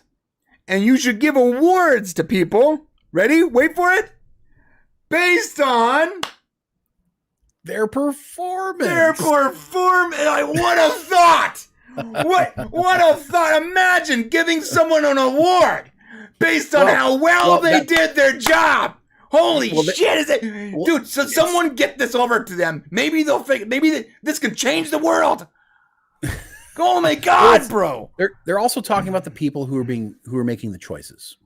The people who are selecting the winners. And I think that's part of what this whole letter is about they want more Jewish representation to pick the winners. So more Jewish people are picked. There's an extreme amount of nepotism in the Jewish community in LA and Hollywood where I worked. In fact, the reason I got in every community. Well, yeah, in every community. But one of the reasons I got my job with Ofer, that was his name. Good guy, by the way. I'm not talking shit. Great guy. But one of the reasons I got my job is because when I went to interview there, I was certainly not the best candidate because I had not finished my degree yet. I'm pretty sure I was wearing like a Henley t-shirt. I remember walking into the interview and everyone is in like suits, bro. And I'm in like, or blazers. And I'm just like, I got a Henley t-shirt on and some skater shoes. And I walked in and I'm talking to, I had two bosses, and one was Ofer, a Jewish guy, and his partner was a gay black guy. Both nice, very nice men, by the way. No, not talking shit. And I remember one of the very first questions was, "Where are you from?" And I was like, "Oh, I live in Orange County, blah blah." They're like, "Oh, are you Jewish?" And I'm like, "Yeah, I'm on my mom's side." I'm like, "Oh, okay." And that I remember Ofer's eyes lighting up. It was almost like, "Okay, we have a candidate here." Well, yeah, because that's the way. Okay, look, I don't want to get into this too much, but that's the way all groups work. So this whole thing, like not getting an opportunity, is a real thing. Sure. Like the white people for a whole long time, if a nice looking young up and coming white guy came into the office and a black guy came in, they're gonna and the guy's a white boss, probably gonna hire the white guy. Right. That's just the way it kind of works. But guess what? I would always hire the Hispanic guy. They're gonna work way harder. Okay, that's wrong that you said that too, by the way. But you're probably, yeah. Okay. But listen, every group is like that, and trust me, I've been in all of them. And we've also hired all these races and groups, right? But listen, the Filipinos, okay, in every single community, you are going to up your own. It's just the way it is. Well, it's also like you Jewish community. You also feel a connection to people that speak your language. But it's partially that. It's partially that. But there is a desire to bring your group up. It just exists. Okay. And it's one of the things about humanity that kind of sucks and keeps us apart, but it's reality. And I've seen it happen I was in the Navy. Trust me, there's tons of these little groups in the Navy, all of them. And if you want to get anywhere, you better have your ass in with your group or you're not going to move up anywhere. I think I was taught different. When I was in the Army, like we had this like mantra where we're like, there's no color here, just the color green. No, I'm not saying color. I'm saying groups. So community groups, whether you're a Filipino group, right? There's a bunch of Asian groups, but depending on which one you were in, right, that you were able to move up. Yeah, it's like prison, but you're paid slightly better. Yeah, as a white guy, I couldn't go to the Fil-Am. I wanted to go to the Fil-Am meetings, the Filipino American meetings, because they had lumpia, and I fucking love lumpia, but they never let me come because their women are very attractive. No, I get what you're saying. I do believe that this whole diversity and inclusion thing going on in every business with the ESG scores, Hollywood, even our what we started our show on, pretty much Survivor has fallen victim to this this bullshit idea of inclusion and the diversity. And what happens is they always fail because it doesn't work. But I believe that this is not only, like I said, racist, but it also makes it so that you cannot hire the best person for the job.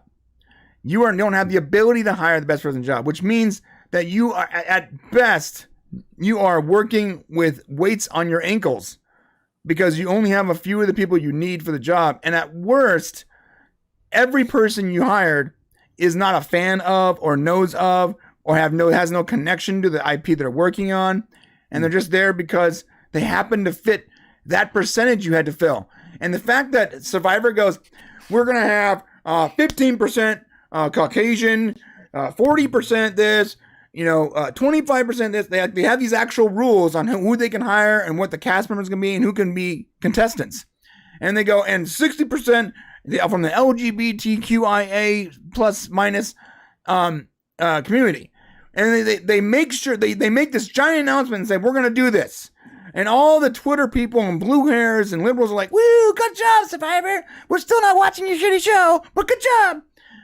And then they go to do it, and they wonder why they can't get enough contestants to fill spots. They wonder why contestants that are supposed to be there the day of don't show up, or they decide to leave early, and why they have entire seasons that are just completely failing so bad they had to drop the 40 days to 20. They cut the show in half for the first time in history because they couldn't get most of these people to stay there the whole time. Yeah. It doesn't work though. And we have friends. We're like, hey, in writing rooms, like you have to have a percentage of certain people. Right. That's a huge problem. So what's the solution? Let's talk solutions instead of problems. We all know what dump the diversity inclusion thing. Just hire the best for the job. I don't know.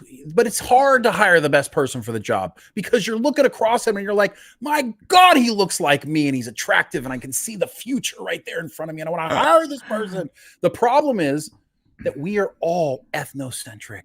All human beings are ethnocentric. Now, you know what ethnocentric means? It means that your group, your community, your organization, your race, your whatever is better than everybody else's. Okay, people have that inside them. So what needs to happen when you hire somebody, honestly, this is what I think you should do. If you want to implement some law, some sort of fairness, right? You have everybody submit an application with all of their achievements on it. And then you do an interview where the voice is modulated. So you don't know who the hell you're talking to. You don't know their race. You don't know their color. You don't know their sexuality. You don't know their religion. You don't know shit about them other than what they've accomplished, what they will do for you and what they can do for you. And that's how people should get hired. And that would make things fair. You know what? So that's not a bad idea. It's a pipe dream. Not a bad idea. It is a pipe dream. Nobody's going to do it. But that's the only way to make it fair. In the interest of telling you guys that I agree with Shane on this topic, because there are two groups, but only two. There's only two groups that I find that are 100% better than every other group. And I'll tell you right now, and I'm not racist. Two groups I belong to. There's two groups. There's two groups that I belong to, and I believe are the best of the best, and just better in every way than any other group. And the Dota community. Dota players are better video game players than every other player.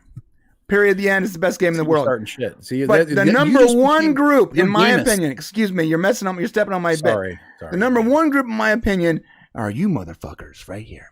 Ooh, you beautiful, wonderful bastards that come here and watch our show, comment, follow us on Twitter. Maybe you're members, maybe you're not. But you, the people in this group, our community, is 100% the best community, and I don't give a crap what race you are, what sexuality you have. I don't care if you're fucking green. In fact, if you are green, I'm probably attracted to you.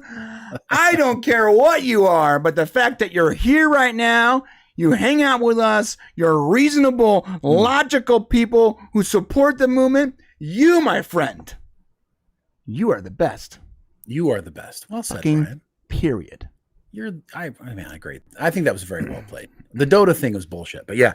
No, okay. Dota is the greatest game ever made, and League of Legends sucks. And if you're a League of Legends player, you should probably reconsider going back to high school because you can't. You're dividing people. You haven't figured out exactly how to like just log on to the internet, just like basic shit. You're dividing people. You're dividing people. Okay.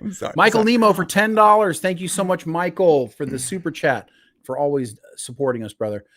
Roddy McDowell said they couldn't take off makeup during lunch when filming the Apes films, the Planet of the Apes films, and it was very odd to see all of the gorillas sitting together, chimps sitting together, and orangutans sitting together. Isn't that funny? How we all seem to get together with people that look like it's human nature, and it's something that we have to work hard on breaking out of. That's a really good comment. Like this, it really is. This might be this is probably my favorite all-time super chat, because not only are you talking about a movie that we like, that's part of our community, but also you're explaining Shane's point perfectly with a movie. This is an incredible super chat, Michael. Oh my God. I'm going to save this. This is going down in history for me. And it's because you're comfortable. Now, those gorillas, chimps, and orangutans were hanging out with each other because in the movie, they're in groups. So they're getting to know each other. You know, they're spending time together. And so when it comes time to take a break, they're going to be together. And when you're in a group, when you're around people you don't know, you're going to look towards people that you think you're going to connect with best. And unfortunately, when you look at the color of people's skin, or you look at how people, determination, their size or their strength or whatever, you tend to want to group up with people who are like yourself. It's natural. And unfortunately, it also causes a lot of problems. And we really have to work hard to break out of that, which, we should do as human beings. But it is a natural proclivity of being a human, and it's something we have to deal with. But we're not doing it right with this whole diversity inclusion thing in Hollywood. This is not the way to do it. This is not working. You're no matter what, you're going to create a worse product. You're going to create a worse product because you don't have because you can't have the right people. And the product is the point, right? It isn't about the experience, the work experience. It's about the product. Yeah. Are you creating a good movie? Are you creating a good TV show? Period. The point is, this is a business. Right. So you cannot, unfortunately, the humanity is not broken up of talent based on diversity. No, that's not how it works. The most talented people are not equal in all diverse elements. Now, it's possible that there's people being left behind because they don't have opportunities. Absolutely. That's why you make it a faceless thing, instead of making it a particular. Well, you see, and also a lot of these companies also go so far one way to increase their imaginary ESG score. Like, sorry to bring it up again, but Survivor saying that 65% of all of our cast members, regardless of their race, within that parameter, will also be LGBT. Talk about overrepresented, bro. Like, they make up 5 to 7% of the population. So, like, if you're trying to have equal representation, well, you're doing it backwards, like completely backwards. Well, we also know, and we can't talk about it here, but we know of like some information that's getting ready to come out that's going to show how that's also being applied to being hired in Hollywood. I think one of our friends is going to be breaking that. I don't want to talk about it too much, but that is something that's going to be coming out in our community here pretty soon. Yeah, it's something I want to. Drew D said Dota players are pretty nuts. And they said, I finally feel accepted. And I'm sorry, but League of Legends is for casuals. Filthy casuals. All right. All right, let's go to a weekly weird, and then we go to the community section. Or go to the memory. All right, let's see if my weekly weird thing works again, huh?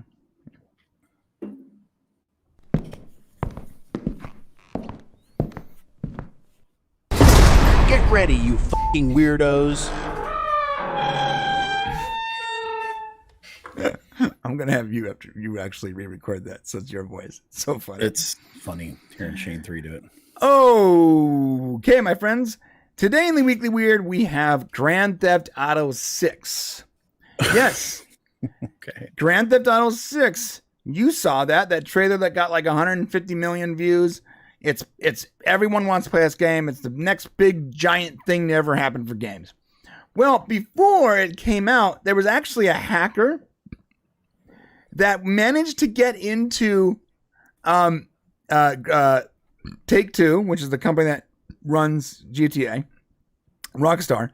They managed to break into their servers, steal a bunch of files, threatened to release it to the public. He had everything from artwork to trailers.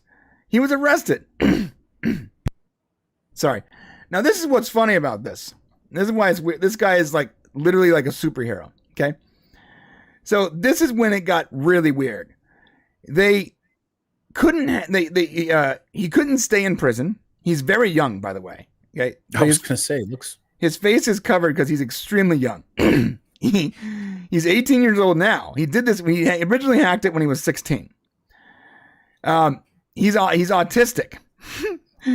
He's part of a game called Lapsus, like an international hacking game called Lapsus with a number sign. And I'm gonna be really quick about this story because it's a long story. But when he got out of by the way, his online name is Teapot Uber Hacker. When he got out of jail the first time, okay, he re-hacked Rockstar. Wait for it. Using because he's in a hotel room being guarded by police. And he re-hacked Grand Theft Auto Rockstar using an Amazon Fire Stick that was attached to the hotel TV and a flip phone. Dang. One of the cops' flip phones. He hacked them again. Hacked into their internal Slack. How is that even possible? That's good. Dude, I have a computer science degree. I do this for a living. I'm very well versed in technology, the internet. I can code in multiple languages. That's not possible. If I saw that in a movie, I would be like, that's not possible. But he's Matthew Broderick in War Games. He's like a superhero. Yeah. He hacked into Rockstar again. Hacked into their internal Slack, which scares the crap out of me because you and I use Slack. Hacked in. Stole about 90 more clips of the game that have not been released, and then hacked into their Slack contacted the members, the actual people in their own Slack channel, and said, if you do not contact me on Telegram within 24 hours, I'm going to start releasing the source code to the game. What a little shithead. The hell do you think you are? Just because you can hack in, you steal. That's what I hate about hackers. You know, they're always trying to steal people's shit. The best thing about this, and this is what makes it so funny, is when he asked, when they caught him again, and they basically said he's going to have indefinite stay in a hospital. They can't put him in jail. He's autistic. Anywhere he goes that has any kind of electric device, he just hacks everything. Yeah, like electric toothbrushes and shit. Anything that is connected to the internet in any way, this guy figures out a way to use it to find Rockstar. He is just like zoomed in on attacking Rockstar. So he's going to be put in a hospital. Like he's indefinitely going to be spit in a hospital where he has no access to this stuff. Well, the reason for this is when they asked him when you're done with this next sentence, what are your plans? He goes, I'm going to hack Rockstar again. Why? Why is he doing it? He said he's never going to stop. He literally said, I'm never going to stop. Why is he doing it? I don't know. What's the point? I don't know. He literally started this game. He was like him in 16 and another 17-year-old were the first members of their LARPus group, some hacking group. They're apparently very, very good. And luckily they're not using their talents yet for starting wars. Instead, they're using it to troll giant video game companies. I mean, I guess that's good. I'm just not, yeah. So yeah. It just goes to show how unsafe everything really is. I love this. A mental health assessment used as part of the sentencing hearing said he continued to express the intent to return to cybercrime as soon as possible. He is highly motivated. All right. And so he's autistic, so it's like he's one of those autistic kids who are very honest about everything, and like they have no filter. They're Most of them are. So what are you gonna do when you get out of juvenile hall? He's like, I'm gonna hack Rockstar again. He has not learned his lesson. No. I just thought it was really funny that this guy was able to hack Rockstar from a hotel room with a Amazon Fire Stick and a fucking flip phone. It just seems like a scene from a movie, bro. Yeah, it really does. Well, that was definitely weird news and entertaining. Thank you. I'm glad. I feel so sorry for him. He's basically gonna stay in that hospital for literally an infinite order. Like there's no end to his sentence. Well, the problem is I'm sure until he can show, I don't know what harm he did. Did he destroy? No, he didn't do any actual harm. Did he? So all he did is he hacked in. So, you can only use so much. The problem is unless he says, yeah, I'm not going to do that again. There's got to be some sort of. Yeah. What the order says is he will remain at the secure hospital for life unless doctors deem him no longer a danger. But I would argue he has not done anything that was dangerous. Maybe dangerous to Rockstar's bottom line. But he could. So that's a really good question. What do you do with people who have the ability to hack and destroy countries? That's what I'm saying. That this guy's infrastructure. This guy's a straight superhero. That's what I'm saying. And if there were superheroes in real life, what would we do with them? Okay, well, that's what I'm saying. Is I wouldn't take it to superhero level. The abilities he has. These are superhuman abilities. Not necessarily. I'm sure there's other humans who can do it, which makes it even more frightening. So it's something that you can probably learn how to do. The thing is he figured it out because of the way he thinks, and in his brain probably works a little differently. So what do you do with people who are a menace to society? You lock them up. Yeah. No, you don't, though. That's hyper-fascist. No, you do. Because he's not a menace. Just because he's already done something. He's already done something. But it wasn't. No one's life was at risk. And he says he's going to do it again. And he threatened to release the files. Never actually did. Just because he has the ability to do something harmful does not mean that he should What if you don't have the mental capacity to be reasonable? I mean, I get what you're saying, but you cannot indefinitely hold someone for life based on their ability to do harm. If you have a mental illness, you absolutely can be held for life. If you have a mental illness and you're unable to deal with the fabric of society, yes, you absolutely I can. understand that this guy's abilities Happens all the time. can be dangerous, and he does seem like I like what Michael Nemo said. He does seem more like a super villain than a superhero for sure. What I'm saying though is he has not done anything warranting a life sentence. He's probably demonstrating a lack of perhaps empathy or a lack of concern over what he's going to do. And he's probably saying things like, yeah, I'll just do it to whoever I want to or whatever. And when you do that and you're showing you have some sort of a mental illness, then people are going to get kept in a mental facility until they deem they're not a harm to society. So his mental illness is being honest and good at hacking. No, that's not the mental illness. I don't know if you ever spent any time talking with people with a mental illness. I have. But you can tell when something's not right. And if you think that person's going to go forth and do bad things, like, for example, somebody who says, I'm going to go shoot a school, right, or something like that. Like, if they're telling people that and they're like, hey, look, maybe they're just reaching out. They're just, they're trying to get some help or whatever. They're having problems, but they're like, no, really, I'm going to do it. A lot of these people that they would end up locked up, in a mental institution because something's wrong. Like something's not right. And I get that. And that's what's going to happen. And this is kind of, I think, the same type of situation. I get what you're saying, but we need to be really careful about locking up people we're afraid of because of their talents and abilities. That is incredibly dangerous to me. That this person is effectively getting a life sentence because he's so good at what he does. I don't think that's why he's getting a life sentence. I don't think you're hearing and he has no remorse. But should you have remorse for hacking a $1 billion business? Should you say you're going to do it again before you get let go? No. Yeah. So someone should teach this kid how to lie. Yeah.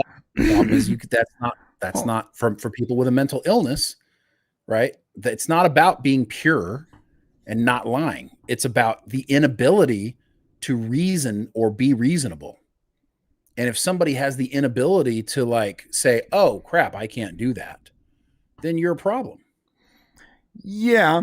If you have the inability, if you are unable. I know what you're saying. I can't stop stabbing that person with a knife. Yeah, you keep going to extreme violence here. No, but I'm trying to say it's the same situation. So if he's hacking into people if he's hacking things, and I'm sure Grand Theft Auto isn't the only thing he's hacked into. Sure, and it's not something. The crazy thing though is with that level of ability, he could have stole millions of dollars from little old ladies on their Wi-Fi connections.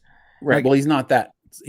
His brain doesn't operate. But what he could have done, he could have been rich for life forever and never gotten caught. He went after a company with security that would trigger an FBI investigation. Because all he wanted to do was show that he could get inside something like that. That's all that was. It's not about the money. That's why there's a mental illness issue probably. It's probably a mental illness issue, and they won't release him because he's basically saying, like he said, I'm going to continue doing this. And so it's being treated as a mental. And there's a lot of people who's like, I'm not crazy, right? Who end up in mental institutions, but there's obviously something wrong with them. So, well, for me, however you fall in this, let us know in the comments. But the way I look at it is, you took, this is what I'm breaking down, is an autistic, super talented, possibly super villain in the making hacker that is being kept indefinitely, which is a life sentence in a hospital. And that seems like an incredible lapse of judgment for the people that made that decision. And in my opinion, regardless of what he can potentially do, that is. What if he gets out? What if he gets out and launches nukes? I mean, listen, no one said you can't follow this kid. investigate him, keep him on a watch list. It didn't seem to matter. He was under lock and key, and he still hacked into the system. With I understand what you're saying, bro, but like we are living in a free country where you can't indefinitely lock up an autistic hacker. I'm sorry, you're not. We live in a free country unless they're trying to be harmful. Maybe he said he's going to. But you cannot lock someone up for he said for their ability to do harm. Maybe he said he's going to do some things. Well, let me tell you something. If that's the case, it's not in this article. Well, of course not. Of course not. All I'm saying is locking up someone, a life sentence for trolling a video game company, to me is ridiculous. I agree that's not the reason. And I don't think that's the reason he's being locked up. You think that's the reason? You think that there's something else here where he might have said something that is more dangerous? Yes, or maybe it's the $1 billion corporation's buddy protecting the $1 billion corporation. Because again, look at it from my perspective. What is more likely? The kid was like, I'm going to launch North Korean nukes at Southern California, or I'm going to keep trolling Take-Two, and Take-Two is a massive company with a lot of sway, and they are making sure that their product is protected. I mean, I do think people are powerful enough to do that, but now that the story's out, I think that would be researched pretty quickly. Would it though?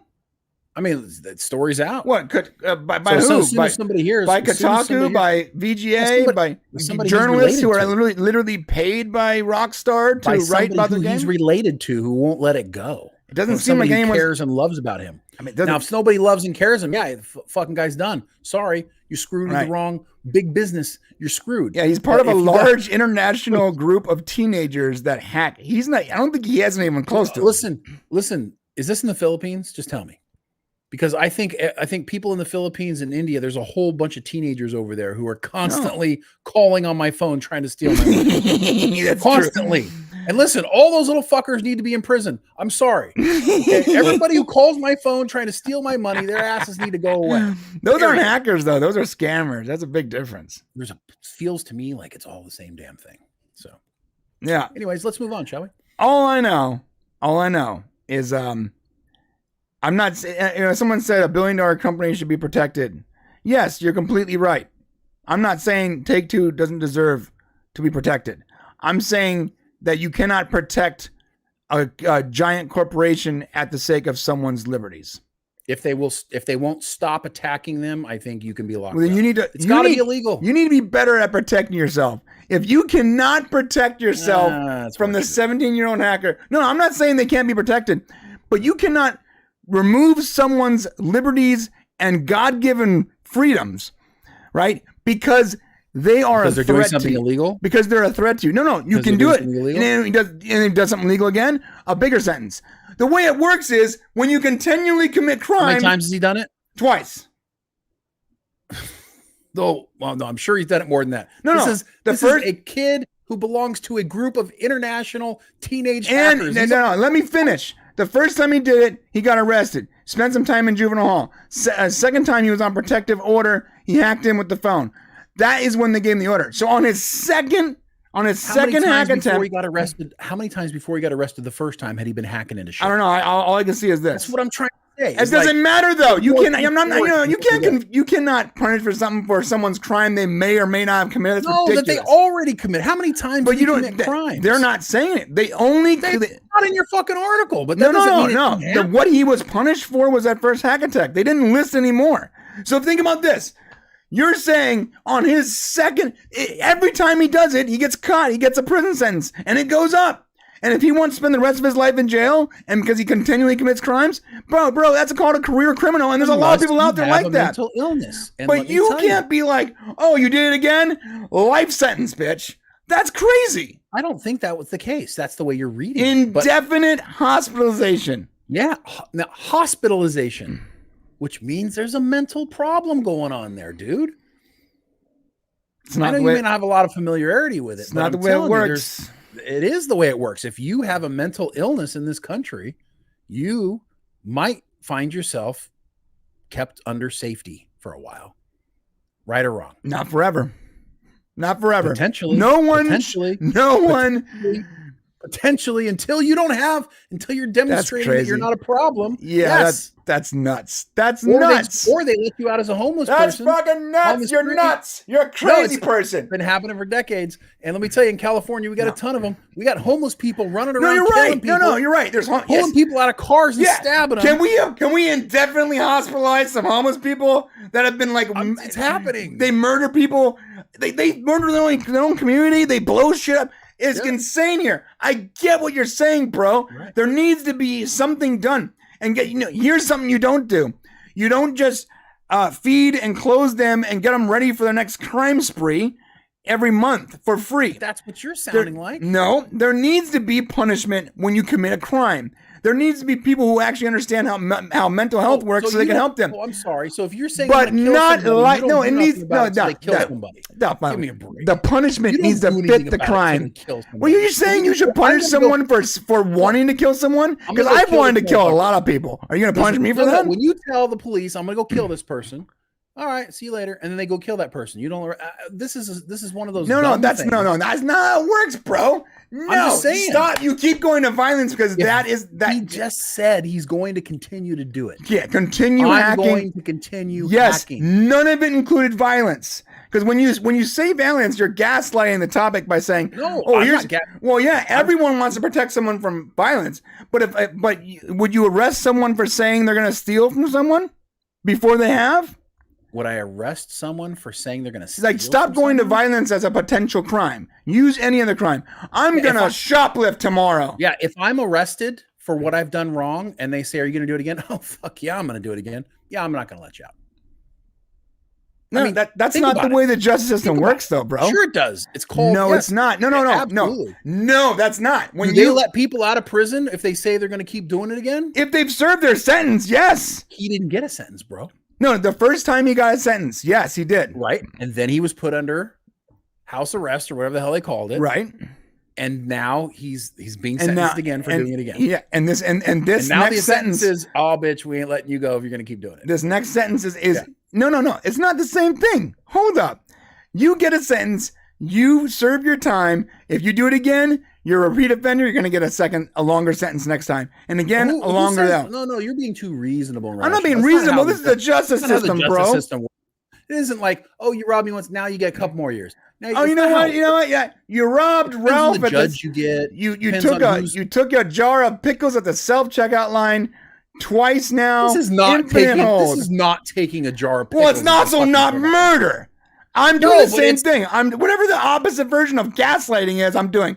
You were like murder and violence and school shootings, and I'm like stealing pickles at the grocery store. I'm saying he is not showing any ability to stop doing it or desire to stop. I have no desire. I have no desire to stop stealing pickles at the Ralph's checkout line. I'm just trying to. I will keep doing it until I get caught. Yeah. So if you get caught and you're like, as soon as you let me out, I'm gonna go steal again. Yeah. I guarantee you're going to get a mental check. Yeah, I guarantee you're going to get a mental check. I don't know why this guy needs a friend. Why would you say that? Because he feels like autistic. He's autistic. He's autistic. Right. And someone needs to be like, dude, listen, you just lie a little bit. You can't teach autistic people to do that. So that's what I'm trying to tell you. So he, therefore, because he can't be taught and because he doesn't have the ability to figure it out, this is what he believes, and he feels like he's just telling, hey, I'm just telling the truth. I'm just going to go do it again because that's what I really want to do. That gives, you can be held for being mentally disabled. Yeah, I mean that's what they're using, but it still doesn't fit the crime. Isn't it cool how we get like little like thefts and things that Brian does that are illegal as we talk about this more and more? I steal pickles all the time. Stealing pickles. No, it's not wrong. No, fuck you. It's not wrong. No, I'll tell you why. I will tell you why. Because when let me explain. When I go to Ralph's and I'm checking out $387 worth of groceries. And by the way, I got the groceries myself, took them to the check stand myself. I'm now pulling the bags out myself. I'm scanning myself. I'm loading myself. And I'm on $385 and there's a $4 bottle of cheap ass pickles that I just let roll by. Fuck you. Hire more people at your checkout stands and you will not lose your $4 bottle of pickles. I'm not saying you're wrong, but you are stealing. Yeah, that's true. You're not wrong, but you are stealing. So I'm just saying, like, it's what you're saying is not wrong. They shouldn't be making us pay for all this shit, but self-justifying it doesn't make you right. Dude, the self-checkout is such a fucking racket, bro. And then when you see in the self-checkout, they're like, would you like to tip? Who? Me? Am I going to tip myself? Oh, no. See, there's a tip at the very end. There's a tip option. I'm like, what the audacity of these people. You should be like, hey, how do I get a tip for this? That's what you should tell them. Like, it's asking me to tip. I would like a tip. Can I get a tip? I did all the work. I think that if you use the self-checkout, like you should get an automatic discount, 4% or something. Or a jar of pickles. Or a jar of goddamn pickles. Goddamn jar of pickles. Yes. No, I think about it. If I owned a grocery store chain, I would, dude, you can be so successful. Let's just say you had one big grocery store in a community. You say, listen, anyone that uses self-checkout, because we're saving money, you're saving money too, 5% off. Yeah, those people are still going to steal pickles, bro. I'm not saying to stop them stealing pickles. I'm saying as a marketing move, they can still consider that. Hey, as no one's watching, I'm going to steal this shit. By the way, new shirt that we're putting on the website soon. What is that? All these flavors, and you choose to be salty. All right, guys. Well, I think we've been salty enough today. We appreciate you guys so much. That went a little longer than it was supposed to today, I think. That's your fault. I believe it's your fault now. I think it's my Picking fault. weekly weird news stories that take us this far. Let's go. Hey, we're going to the member section, guys. It's really simple. Like, super simple, actually. If you want to support us, click on the join button below. You can also go to you can go to the Popcast Prime and find the memberships there, or you can stay here and click on our main channel and find it we're about to make it live the second this is over, or do nothing and it will take you to one of the member shows. But if you're not a member, please consider being a member because, we love you. And I can only steal pickles for so long. I'm going to have to one day hire a lawyer. I'm going to need the money. Hey, huge shout out to that's funny. A huge shout out to Drew D, who gifted another 5 Pop Culture Unleashed memberships. Boss, we got 10 members today, dude. We did. Awesome. Thank you, No Money, bro. Right. Yes, thank you so much, man. If you got gifted a membership by one of these great guys, please come over. Stay tuned. Brian's going to put a link up, and you'll be able to join it here in just a moment. Yep. That's it. We'll see you guys in the member section, and especially all you new members. Come see what we do over there. It's a lot of fun, and I think I'm going to go out with this. Let's see it. There we go. Perfect.